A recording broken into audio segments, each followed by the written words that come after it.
The first month of Lakers basketball has finally come to an end. I kind of wanted to recap exactly how good the Lakers' progress has been thus far. The Lakers have actually been a huge standout, not only in the Western Conference, but also in the league as a whole. I mean, right now the Lakers are 8-2 in the last 10 games, and we're second in the West, and it only looks like the Lakers are getting better progressively. Do not look at that last game against the Phoenix Suns. But speaking of standards, let's talk about Austin Reeves for a moment. The man is playing at an all-star, maybe an all-NBA caliber. Now, on the defensive end, obviously, it's not exactly at the level that you would want it to be at, but at least he's more aggressive on that end than he was previous years. I mean, you could also say the same thing about Luka, who has been more aggressive on the defensive end, but still, both AR and Luka are averaging 63.9 points a game. To put that in perspective, they're 10 points above the next duo when in terms of combined scoring, which is Jokic and Murray. Even if you remove Luka from this statistic, AR is doing everything that you can ask for from a second option. I mean, he's dropping game winners, he's breaking career records. I mean, still, I don't know if I said this before, but again, he is averaging above 30 points a game. Now, I'm not going to be talking about Luka Doncic in depth like that because there's not really much to talk about. I mean, the man has been amazing thus far. I mean, sure, the turnovers are a bit of an issue, and again, the defensive end still needs some tweaks to be made here and there, but still, I mean, it's Luka Doncic. He's going to give you 40 every night. But let's talk about the new additions. Ayton has been amazing for the Lakers. I mean, all the comments that you were hearing about Portland and Phoenix, about his work ethic and X, Y, and Z is silence, crickets, nothing from the Lakers organization. He has been a saint. He has done everything you can ask for from a big. I mean, granted, he's not exactly aggressive as somebody would like him to be, but still, I mean, those mid-range shots are dropping at a 60% clip, and I'm happy with that, seriously. The man is doing everything that you can ask for a big, and he has been amazing. There's no negativity around here when it comes to Ayton. And the same thing could be said about the rest of the cast. I mean, Jake LaRivia has been a pretty reliable player. Marcus Smart has been a great addition to this team, not only because of his defense, but also him coaching off the bench when it comes to certain possessions and stuff like that. Now, granted, he has been out due to injuries for his lower back, and it's been several days now that he has been out, and I'm starting to get concerned, but other than that, he's been pretty solid with us. Now, let's talk about the men of the hour, LeBron James. Look, it's no secret that LeBron James is a lot slower, not being able to get to the rim as aggressively as he once was, and also only been able to turn the Jets on at moments at a time. I mean, if you look at the last game with the Phoenix Suns, he had a pretty easy chase down block that he would have gotten if he was at least like 2 to 3 years younger. Also, the idea of LeBron James making this team a lot worse simply because, one, of his age, and two, he's going to ruin the chemistry if you add him back to the starting five, is laughably bad. In the last 3 games that LeBron James has played, minus the Phoenix Suns game, our turnover rate has dropped, which led to wins. And if you look at this graph here provided by Franco again, it shows his impact on the offensive end as well. Look, I said this before in many of my shorts, but LeBron James being on the team, yes, there will be some growing pains. Yes, he is a lot slower. Yes, he is a lot older, but still, it's LeBron James. He's gonna be fine, guys. And now, my least favorite part of the video, let's talk about the negatives. First off, guys, why do we keep playing to our competition? The amount of times I've sat here and watched games just go back and forth with teams who are struggling is so annoying. I mean, look at the games that we have played. We played against the struggling Clippers, Jazz, Mavs, and for some reason we're going back and forth with them. No, these should be blowouts. This is a bad habit that needs to stop. Just cold turkey stop. Because again, once we face a team that isn't struggling, like OKC, Pistons, Nuggets, even the Raptors, who have been pretty solid, which is our next matchup of a first night of a back-to-back, it's just going to be a long night for the Lakers, and us Lakers fans is going to be a tough watch. And the second thing that has been bothering me lately, it has been the fact that Vando has seemingly disappeared from rotation. Now, you would think with Marcus Smart missing majority of these games, you would think that Vando would collect some of his minutes, but no, JJ Redick has decided to opt into giving those minutes to Maxi Kleber. And the reasoning behind that is, well, Maxi Kleber can actually shoot the 3. Yes, Vando is a better defender, better rebounder than Maxi Kleber, but my goodness, put him behind the arc, Vando can't shoot a rock in the ocean, and that sucks because that's the only reason why he's not in rotation. Again, last night against the Phoenix Suns, I would expect to see Vando play because again, he's the only one who would show some hustle and defensive effort on, the Phoenix Suns. But no, it's just Maxi Kleber getting majority of the minutes, and honestly, I am depressed about that. But for those who are saying, oh, just trade Vando, I mean, he's just collecting dust on the end of the bench, what's the worst that can happen? Well, two things, honestly. One, if we trade him right now, everything's too expensive, so we will have to wait for some time to pass, probably in January when we start to pick up some trade talks. And number two, he's a negative asset. Think about that.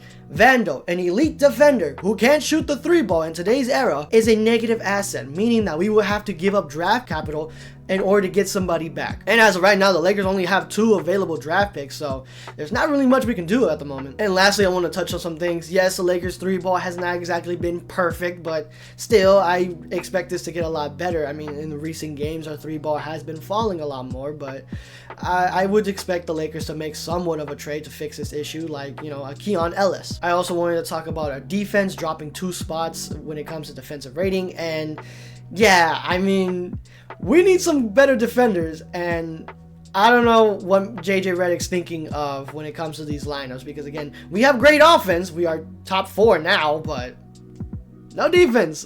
So again, that's something that can be addressed with a trade or a couple moves here and there. Now that we got the recap out of the way, let's go into the 5-game predictions. First off, let's go over the Lakers stats so far. The Lakers are second in West, being 15-5. Their 3-point shooting is 35%. Their assists is 26.1. Our offensive boards is 9.5. That is extremely low when you consider the fact that if you look at the other teams that we're going to be facing in this 5-game stretch, yeah, that's terrible, but still. Defensively, they're getting 31.6 boards. Turnovers, they are averaging 15.9. Personal fouls, it did go down, surprisingly, being 19.8. Offensive rating, hey, we're 4th in the league when it comes to offensive rating, being 120.2, with a defensive rating dropping to 115.9, making that 17th in the league. Our pace also has dropped significantly, being 19th. It's 99.6, and now in our last 10 games, we are 8-2, and yes, unfortunately, our next games is going to be a back-to-back. Now, the first game of this 5-game stretch is going to be up against the Raptors. Now, the Raptors are 3rd in the East, being 14-7. Their 3-point shooting is 36.4. Their assists is 29.7. Their offensive boards, they are getting 10.4. Again, way more than the Lakers. Their defensive boards, a lot better than the Lakers, being 32.3. Their turnovers is 14.3. Personal fouls, they are giving up more than the Lakers of 21.8. Now, their offensive rating is 12th in the league, being 117. Their defensive rating is top 10, being 112.4, making that 6th in the league. And their pace is league average, about 100. In the last 10 games, they have been 8-2, and this is also their first night of a back-to-back as well. Now, I'm very surprised how good the Raptors have been thus far. Again, being 8-2 is pretty good numbers right here. And the fact that they have a top 10 defense in the league is crazy. Now, we also have a top 10 offense, so let's see how that cancels out. But our defensive rating is significantly worse than their offense, so I'm pretty sure the Raptors are going to be capitalizing against that. But the Lakers need to capitalize on also their personal fouls. I mean, 21.8 to the Lakers 19.8, so you can see Luka, AR, a ton of other guys going to the lines at a significant rate. Now, the boards, that's going to be a huge challenge because, again, the Lakers are only getting 9.5. Raptors and everybody else on the list gets double-digit offensive boards. So that's going to be a huge challenge for Ayton and Luka to overcome because they have been our highest rebounding guys on our team thus far. And their 3-point shooting, again, the Lakers need to protect the perimeter, but still, if I had to choose, this is the first night of a back-to-back for both teams. Lakers have been pretty solid when it comes to first nights of back-to-back, so I would say the Lakers would take this home. Now, the second night of a back-to-back is going to be up against the Goofballs in Green. That's right, the Lakers are going to be going into Boston to take on the Celtics. These Celtics are 8th in the East, making it 11-9, having a 3-point shooting of 35.2, and their assist is 24.2. Their offensive boards are getting 13.2. Defensive boards are getting 31.8.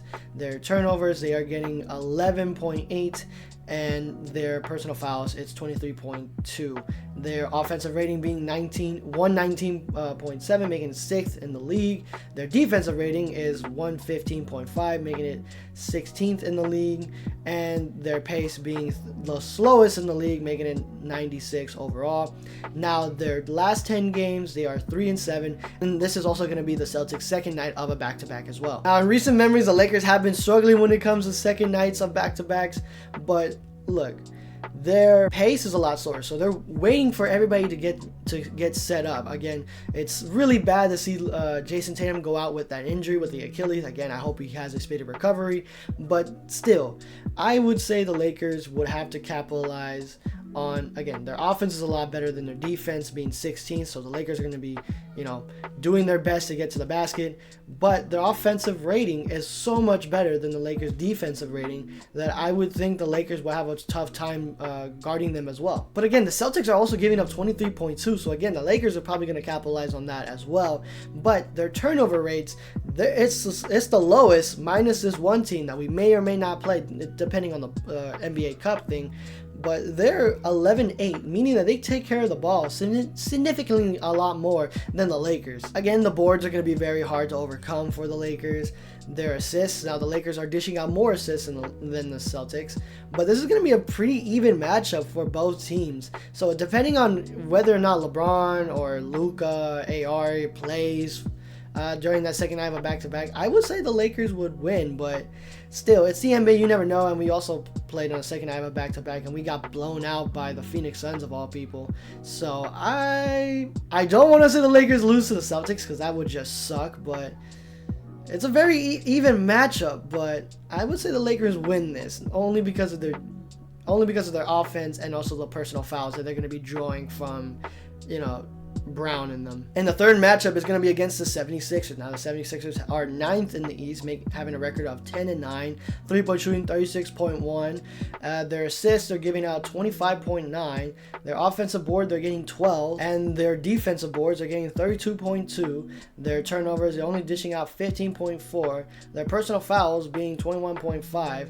Offensive rating being 117.6, making that 17th in the league. Their defensive rating being 116.2, making it 20th in the league. Their defensive rating being 116.2, being 20th in the league. So they're almost bottom feeders when it comes to defense, but their pace is 14th in the league, being that of 100.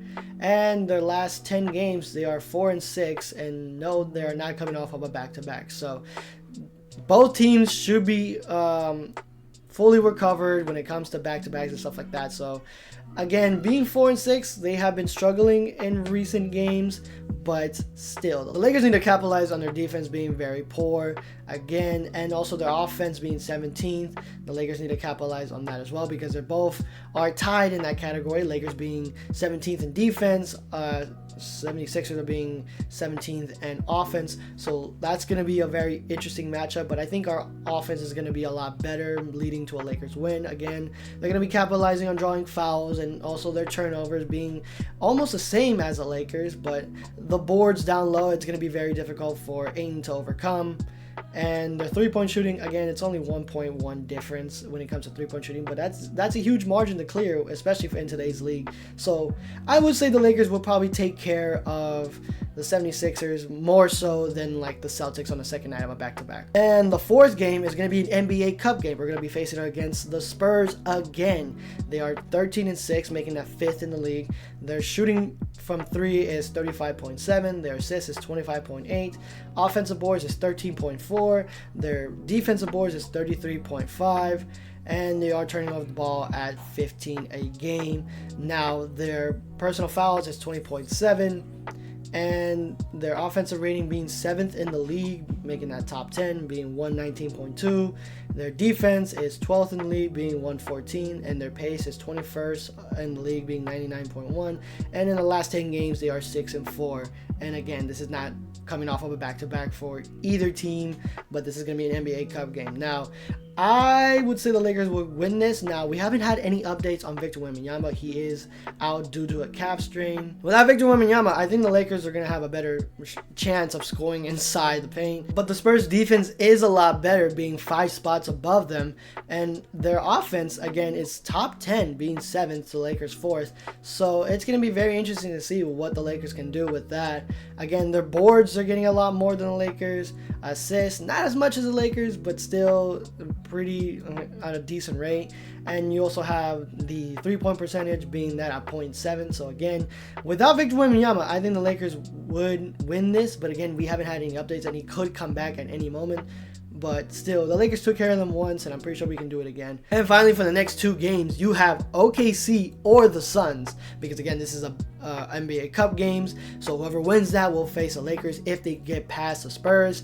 So my money, if I'm a betting man, and I am, it's a serious problem, I would say OKC is going to win that game because they have been so dominant. I mean, they've been so dominant that SGA doesn't even play fourth quarters. And now they have their recent additions of Jalen Williams coming back. I mean, this team just keeps getting better every day. However, if we do enter that timeline of the Suns winning somehow against the OKC Thunder, the Lakers have a shot to win against the Suns better than they did against OKC. But still, the Suns, they're number 1 when it comes to steals. I mean, you saw last night's game. It was atrocious seeing Dylan Brooks and Gillespie get above 25 points a game. And it was just terrible. But still, I think the Lakers getting a lot more time to rest. I think the Lakers would win against the Suns. Now, when it comes to OKC, again, if we keep playing to our competition or sink even lower when it comes to OKC, the Lakers have no shot when it comes to beating OKC. And I would say the Lakers would lose against OKC.